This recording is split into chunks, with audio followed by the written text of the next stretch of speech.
নামাজ ইসলামে ৫টি রোকনের মধ্যে দ্বিতীয় রোকন। নামাজ প্রতিটি প্রাপ্তবয়স্ক ও বুদ্ধি জ্ঞানসম্পন্ন নারী পুরুষ নির্বিশেষে প্রতিটি মুসলিমের জন্য ফরজ। পবিত্র কুরআনে ৮২টি আয়াতে বলা হয়েছে সালাত অর্থাৎ নামাজ প্রতিষ্ঠা করার কথা। ফেনীর দাগনভূঞায় টানা ৪০ দিন মসজিদে জামায়াতের সঙ্গে ৫ ওয়াক্ত নামাজ আদায় করে সাইকেল উপহার পেয়েছেন ৫৬ জন শিশু কিশোর। একই সঙ্গে সূরা মুখস্থ ও নামাজ পড়া প্রতিযোগিতায় অংশ নিয়ে ১৪৭ জন পেয়েছেন শিক্ষা উপকরণ ও ইসলামিক বই। ফেনীর দাগনভূঞা উপজেলার রামনগর ইউনিয়ন জামায়াতে ইসলামীর আয়োজনে শিশু কিশোরদের পুরস্কার স্বরূপ এ সকল সাইকেল প্রদান করা হয়। আমাদের যারা কিশোর রয়েছে, তরুণ রয়েছে, যুবক রয়েছে, তাদেরকে নিয়ে ৪০ দিন ব্যাপী জামাতে নামাজ আদায় এবং আমপড়া সূরাগুলো মুখস্থকরণের কর্মসূচি পালিত হয়েছে। আজকে এই অংশগ্রহণ যারা করেছেন তাদের মধ্য থেকে যারা পুরস্কৃত হয়েছেন, বিজয় হয়েছেন, তাদেরকে নিয়ে আজকের আয়োজন। আমরা নিঃসন্দেহে আল্লাহর বড় মেহেরবানি, আল্লাহর শুকরিয়া আদায় করছি এই আয়োজনের জন্য। এবং এই আয়োজন যারা করেছেন, বিশেষ করে জামাত ইসলামী এবং এখানে যারা স্পন্সর করেছেন, তাদের জন্য আমরা মুবারকবাদ, ধন্যবাদ জানাচ্ছি, আল্লাহর কাছে উত্তম জাযা কামনা করছি।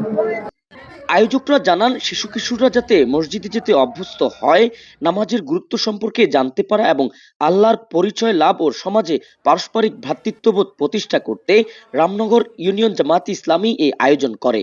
এতে নামাজ পড়া প্রতিযোগিতায় মোট ২০২ জন শিশু কিশোর অংশ নেয়। তার মধ্যেই টানা ৪০ দিন মসজিদে জামাতের সঙ্গে ৫ ওয়াক্ত নামাজ আদায় করে ৫৬ জন শিশু কিশোরকে সাইকেল উপহার দেওয়া হয়।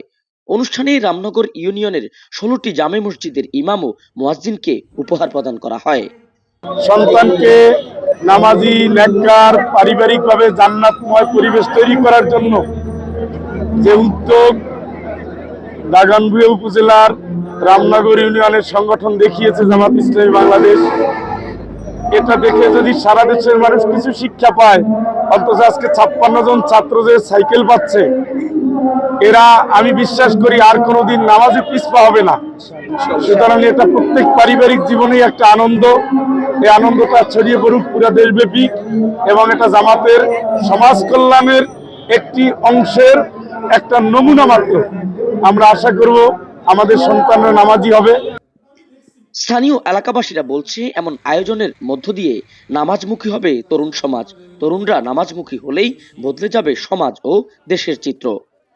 Tanvir Chowdhury, Bangla vision digital, Feni.